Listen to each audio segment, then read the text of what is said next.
je me bataille pour essayer de savoir quoi prêcher. Et j'ai rien du tout. Juste avant de partir, tout d'un coup, on vient me chercher. Je glisse 2-3 prédications dans mon iPad en mode au cas où. Et je pars. Et tout le long du trajet, j'ai l'impression de prier, de dire « Ah tiens, je pourrais prêcher sur ça. Ah non. Ah ça, ah non. » Et l'impression, c'est une sensation absolument horrible. Ceux qui prêchent pas, vous comprenez pas ce que je veux dire. Ceux qui prêchent, je vous promets une chose. Eux savent ce que ça veut dire. De paniquer à l'idée. Et donc, je rentre là, la louange a déjà commencé, je m'assieds, et j'ai l'impression réellement que Dieu n'est pas là. Que Dieu est loin. Et ils écourtent la louange pour me donner plus de temps à la prédication. Je me lève, je ne sais pas qu'est-ce que je vais prêcher.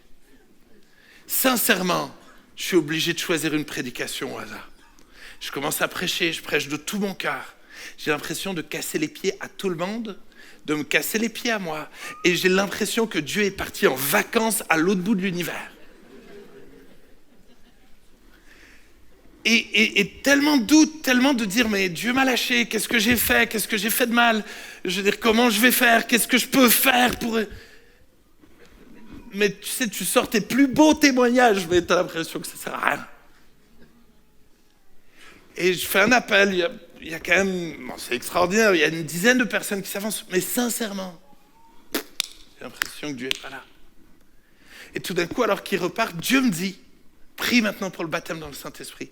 Et sincèrement, j'ai envie de dire, bon, c'est maintenant que tu te réveilles, et sincèrement, vu l'état de la réunion, ça sert à rien. J'ai plus de foi, j'ai l'impression que tu t'es barré, moi j'ai envie de rentrer, me coucher. Ça, c'est ce qui se passe à l'intérieur des prédicateurs parfois. Et je prie simplement. Et tout d'un coup, le ciel s'ouvre. Des baptêmes dans le Saint-Esprit. Des démons qui sont chassés, des guérisons. Mais tout d'un coup, le ciel s'ouvre. Mais j'avais l'impression que Dieu s'était barré. Je ne ressentais rien. J'étais bourré de doutes. Mais j'ai persévéré. J'ai peut-être mal persévéré ou avec tous mes doutes, avec tout ça, mais j'ai pas lâché. J'ai pas lâché. J'ai pas lâché. Et j'aimerais t'encourager à ne pas lâcher. À ne pas lâcher. Il est resté 8 jours, Thomas. Thomas le douteur, il est quand même resté 8 jours avec une bande d'hurluberlus qui disait que Jésus était resté. Excusez-moi. Mais quand tu n'as rien vécu et que tu n'es que entouré de gens qui vivent une vie de folie, à vivre des trucs incroyables, je te promets une chose, tu n'as pas envie de rester avec eux. Quand toi, tu es dans les difficultés, quand tu es pétri dans le doute, tu n'as pas envie de rester avec des gens surjoyeux qui disent « Wow, Jésus est resté !» Et puis toi, tu doutes. Tu n'as pas envie de rester avec ces gens-là. Mais Thomas, c'est un persévérant. Thomas, son doute se transforme en volonté d'en savoir plus. Parce qu'il doute, il a envie de connaître plus, il a envie d'aller plus loin. Finalement, son doute est un moteur qui le pousse à savoir la vérité, à en savoir plus. Et toi, quand tu doutes, tu fais quoi? T'abandonnes? Tu râles? Ou est-ce que quand tu doutes, tu te mets à dire, maintenant je vais prier plus? Je vais jeûner. Ok, je doute, mais alors je vais lire la Bible encore plus parce que je veux savoir la vérité. Ok, j'ai l'impression, je suis malade, j'ai l'impression que ça fait 100 fois qu'on prie pour moi et je commence à douter et à croire que Dieu m'a oublié, que Dieu m'a abandonné. Qu'est-ce que tu vas faire? Tu vas dire, mais oh punaise, ce soir, je serai le premier à l'appel et je m'attends réellement à ce que ce soir, Jésus me guérit, ou est-ce que petit à petit, tu abandonnes? Thomas, il avait des doutes. Mais ces doutes sont devenus un moteur pour en savoir plus. Pour en savoir plus. Finalement, il y avait le combat de la foi au fond de lui. Des doutes, mais il voulait aller plus loin. Il refusait de laisser ses doutes l'éloigner de Dieu. Il voulait finalement utiliser ses doutes comme un tremplin pour se rapprocher de Dieu. Quels sont tes doutes? Et qu'est-ce que tu fais avec? Pendant des années, j'ai douté qu'un jour pourrais avoir une chérie. Pendant des années, j'ai douté et je me disais, mais je suis trop moche. Sincèrement. Ouais. C'est moi être honnête, vous pouvez dire que vous ne me croyez pas, vous faites ce que vous voulez. Hein. Vous avez le droit de douter de ce que je dis, moi je sais ce que j'ai fait. Et nombre de fois où j'avais toutes ces pensées de doute, où j'ai décidé de dire, Dieu, je te fais confiance. Voilà ce que ta parole me dit. Et de continuer à croire. J'ai toujours très très bien vécu mon célibat. Mais j'ai décidé de continuer à croire, de continuer à prier pour ça. Et Dieu est fidèle. Il m'a donné une super chérie, photo numéro 9.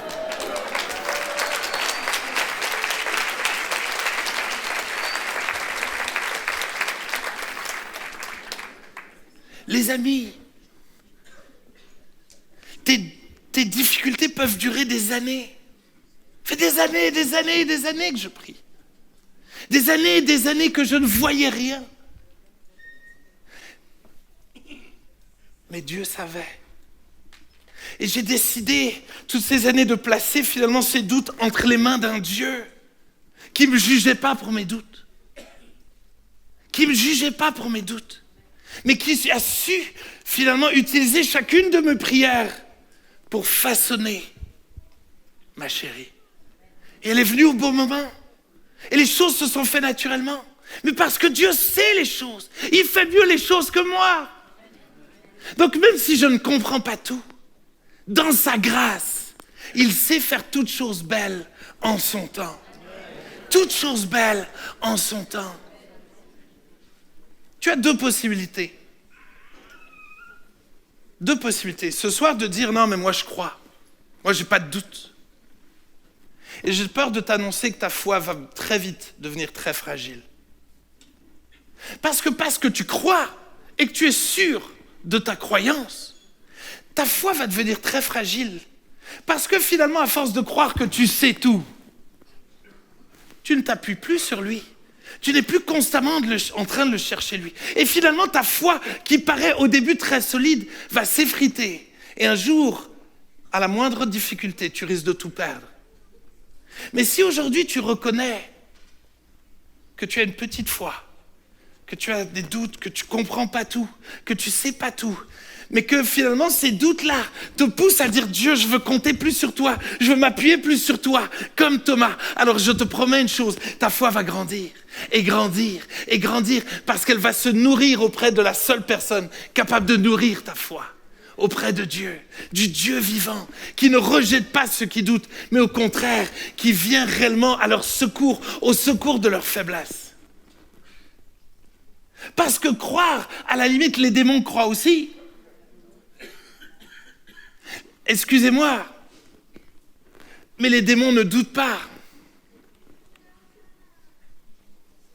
Les démons ne doutent pas. Et tu peux croire que tu ne doutes pas et que tu n'as pas de problème.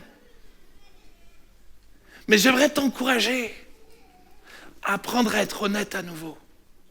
À être honnête à nouveau.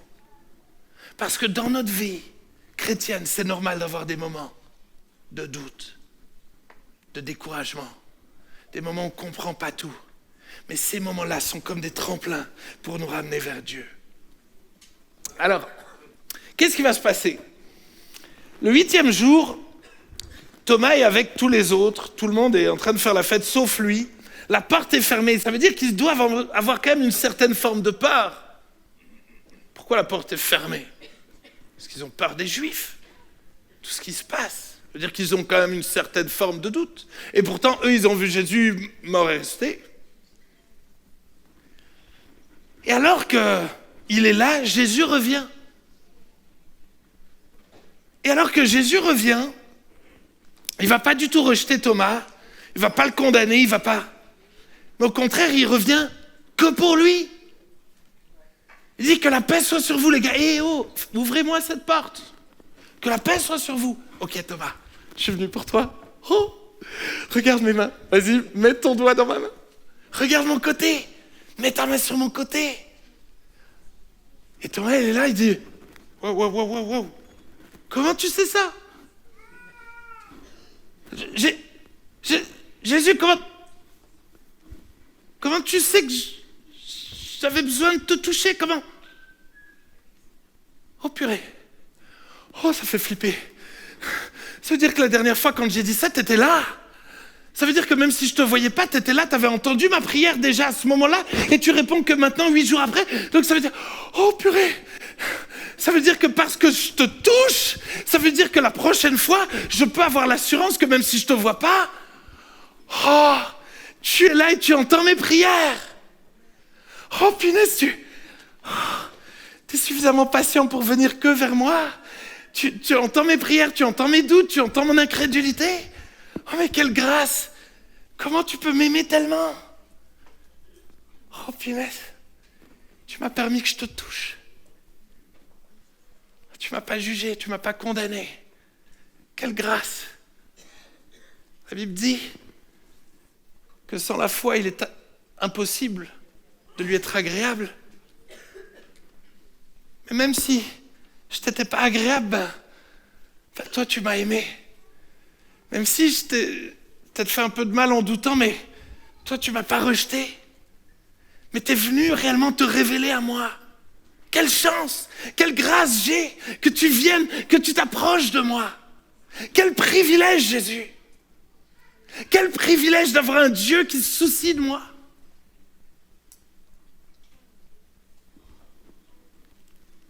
J'aimerais faire un détour dans l'Ancien Testament.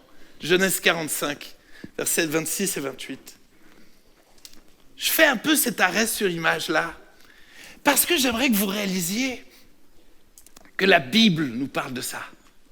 Je pourrais vous parler de Jean-Baptiste qui a vécu la même chose. Je pourrais vous parler de tant de personnages qui ont vécu exactement la même chose. Genèse 45, versets 26 à 28.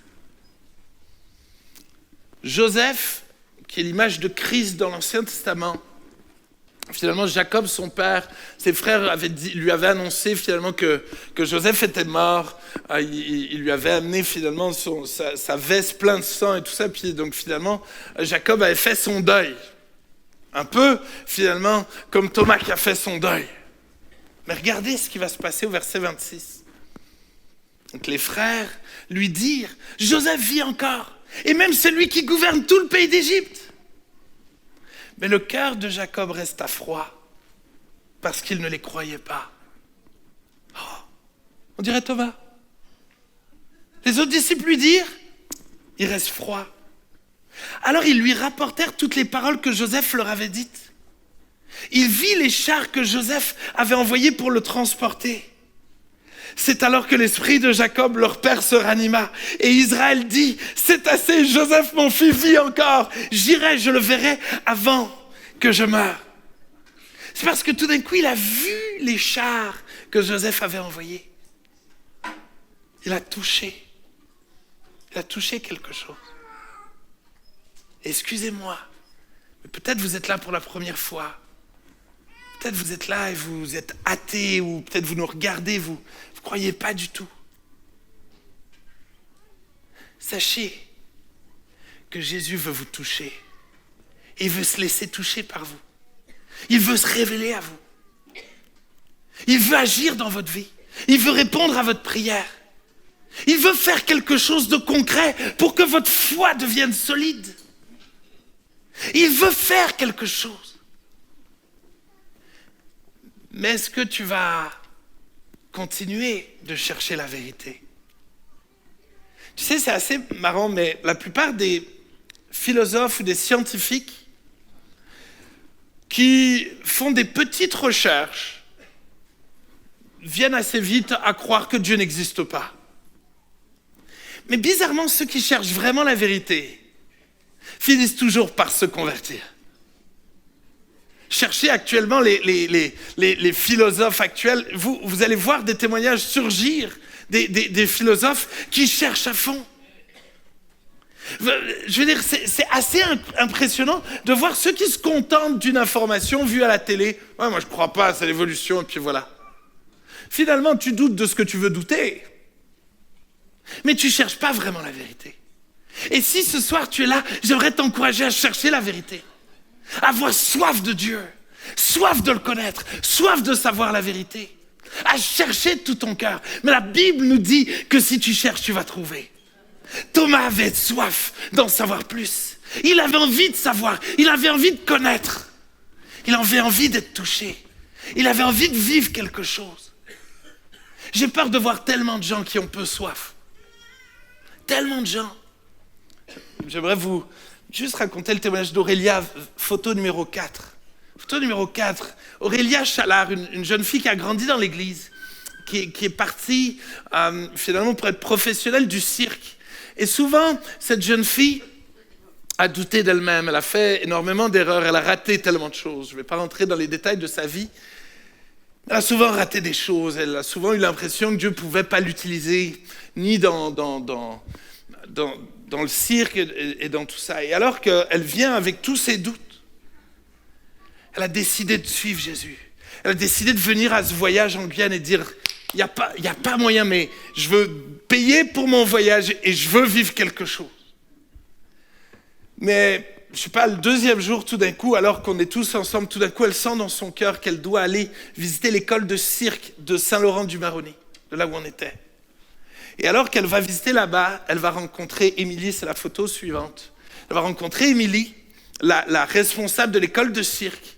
Elle va commencer à lui témoigner. Émilie vient ce soir-là à l'église. Émilie se donne à Jésus. Émilie revient à chaque réunion. Et on a vu littéralement Émilie changer de visage. Elle est venue effacée avec un regard sombre, tout ça. On a vu Émilie, après s'être convertie, changer. C'est marrant parce qu'Aurélia, au milieu du voyage, alors qu'elle avait vécu ça, tout d'un coup, je les ai un peu boostés en disant « Attendez-vous à des choses, attendez-vous à des choses. » Tout d'un coup, elle se met à pleurer. Elle dit « Mais Seigneur, j'ai l'impression de servir à rien pendant ce voyage. Utilise-moi, utilise-moi. » Et tu as envie de lui dire « Oh, c'est incroyable, Dieu t'utilise déjà, c'est un truc de fou. » Mais elle avait soif, elle disait « Utilise-moi, utilise-moi. » Le soir, c'est elle qui imposait les mains aux gens, qui chassait les démons. Je veux dire, elle a vécu des trucs absolument extraordinaires. Mais elle avait soif. Ses doutes l'amenaient à avoir soif. Et toi, tes doutes produisent quoi? Le fait d'abandonner? Le fait de lâcher prise? J'aimerais t'encourager à laisser finalement tes doutes te pousser à avoir soif de plus. Je termine avec 2 points. Le premier point, c'est que finalement, Thomas va avoir une révélation, il va dire « Mon Seigneur, mon Dieu », il va vraiment avoir une pleine révélation. C'est le premier à dire qu'il est Dieu. Tous les autres, ils n'ont pas dit ça. Il y a une révélation de dingue. Mais tout d'un coup, finalement, le fait qu'il est mort et ressuscité devient finalement comme un fondement de sa foi. Et finalement, si tu crois qu'il est mort et ressuscité, normalement, tu ne devrais plus t'inquiéter pour rien. Parce que s'il est capable de vaincre la mort, il est capable de vaincre ta maladie. Ça veut dire que si il t'aime suffisamment pour traverser un mur, venir se révéler à toi, à combien plus forte raison il va prendre soin de toi tous les jours? Si Dieu n'a pas épargné son propre fils pour mourir pour toi, à combien plus forte raison prendra-t-il soin de toi tous les jours? Et donc finalement, si réellement nous plaçons notre foi dans la mort et la résurrection de Jésus, dans le fait qu'il s'est approché de nous, j'ai plus à avoir peur de la mort. Je peux avoir de l'assurance dans le fait que je suis sauvé. Je peux devenir fort et courageux parce qu'il est avec moi. J'ai plus à vivre dans la honte et la culpabilité parce que je sais que son sang a coulé pour moi. Finalement, je vais pouvoir développer une foi solide si je la base sur la mort et la résurrection de Jésus. J'ai l'impression qu'on veut souvent plein d'autres signes, plein d'autres paroles, plein d'autres choses. Excusez-moi, mais la mort et la résurrection de Jésus sont suffisantes pour te donner accès à toute la plénitude de Dieu. Si réellement ce soir, Tu crois réellement qu'il est mort et ressuscité? Si tu te laisses toucher par lui ce soir, je te promets une chose. Tu as maintenant accès à toute la plénitude de Dieu, à toute la grâce de Dieu. Tu n'imagines pas à quel point finalement cette porte d'accès qui paraît petite, étroite, elle va te donner accès à quelque chose d'incroyable. Et toute la suite, souvent on me dit « Ah ouais, mais on ne parle plus de Thomas. » Je ne suis pas d'accord. Tout au long des actes des apôtres, on parle de Thomas. La Bible dit qu'il s'accomplissait plein de signes, de prodiges et de miracles par la main des apôtres.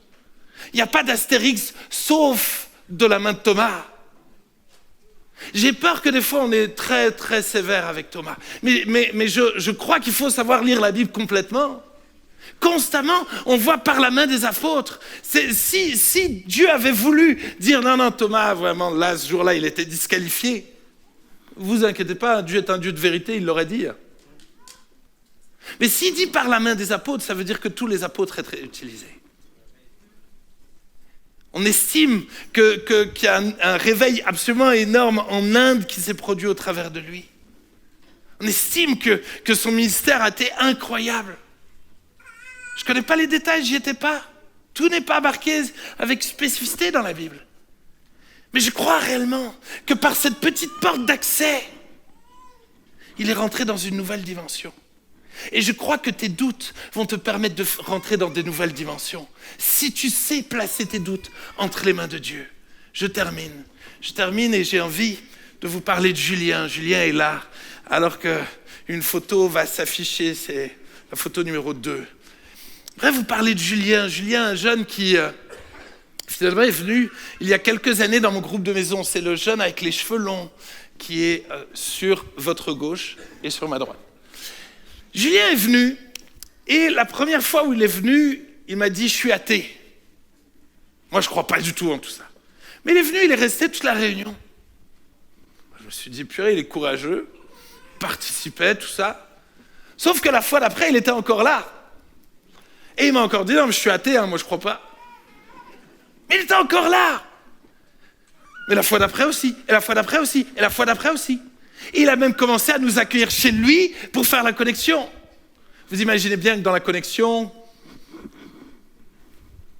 on envoyait tout ce qu'il y avait à envoyer. Hein.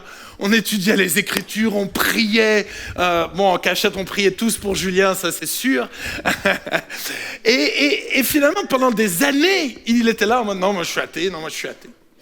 Puis un jour, à force d'entendre que Dieu est puissant, que Dieu fait des miracles, il était entouré d'une bande de loulous, je les regarde parce qu'ils sont tous ici là-bas.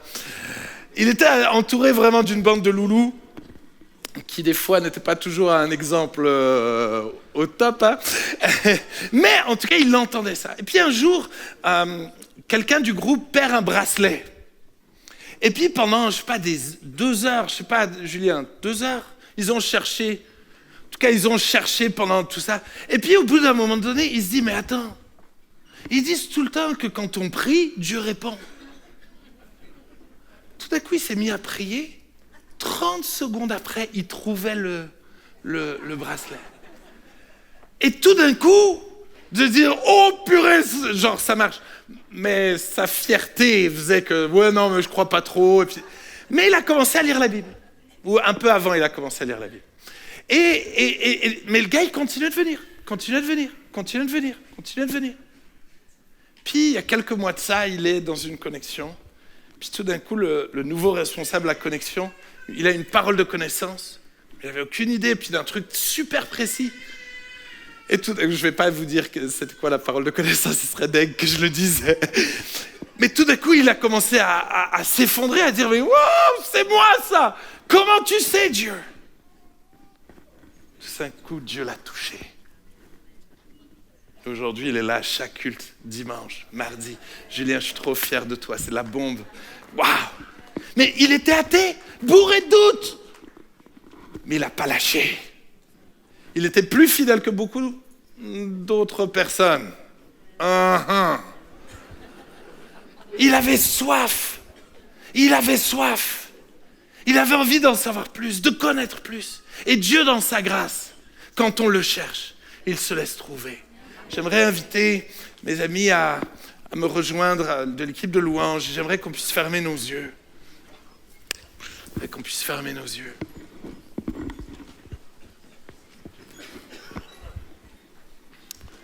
J'aimerais qu'on puisse fermer nos yeux alors que le piano, tranquillement, commence à jouer.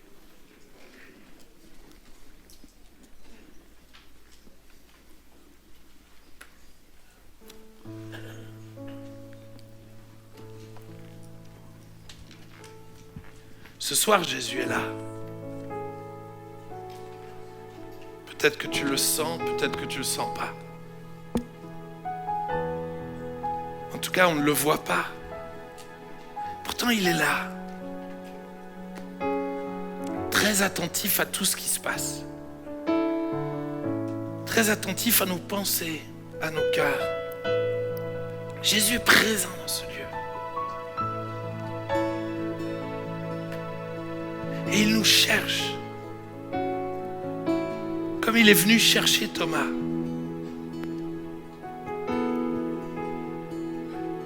Et il cherche particulièrement tous ceux qui sont là et qui ont l'impression d'avoir raté, d'être dans toutes sortes de péchés, d'avoir raté tant de choses. Avoir l'impression finalement de ne pas être digne de Dieu. Dieu te cherche ce soir. Peut-être que tu es là et que tu es athée. Tu ne crois pas, tu es plein de doutes. Mais tu es venu parce que tu as l'impression que ta vie part en vrille et on t'a parlé de l'église. Mais Dieu te cherche. Malgré ton athéisme, malgré tes doutes. Il n'est pas celui qui nous rejette. Dans sa grâce